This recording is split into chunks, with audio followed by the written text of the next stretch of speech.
Нема да има посебно пенкало за секој гласач, ке се чека ред со растојание од 2 метри и ке биде задолжителна дезинфекција на раце. Државната изборна комисија преку симулација го представи начинот за безбедно гласање на предвремените парламентарни избори на 15 јули. Опфатен беше целиот процес во реални услови, започнувајќи од доаѓањето на гласачите на избирачкото место до самото гласање. Од ДИК велат дека ги презеле сите здравствени мерки и ги повикаа граѓаните да го дадат својот глас.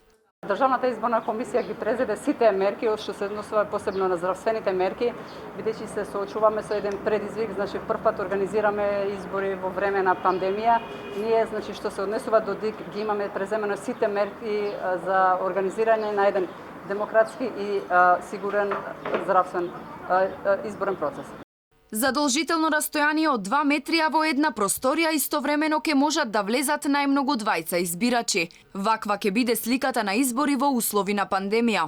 На самиот влез едно лице ке врши контрола дали граѓаните ги дезинфицираат рацете. Откако ке влезе, гласачот ке мора да ја симне маската на неколку секунди за да може надлежните да го идентификуваат, пошто започнува гласачкиот процес. По излегување повторно ке се дезинфицираат рацете. Наместо посебно пенкало за секој граѓанин, како што се најавуваше, пенкалата повремено ке се дезинфицираат. Ова значи доколку граѓаните сакаат максимално да се заштитат, треба да си понесат пенкало од дома.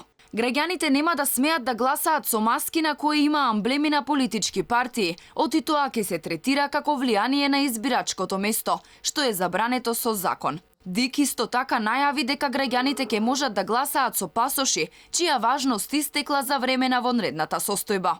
На овие избори ќе се гласа во 3480 гласачки места, од кои 10% се заменети со поголеми простории, запазувајќи ја мерката да не бидат помали од 30 квадратни метри.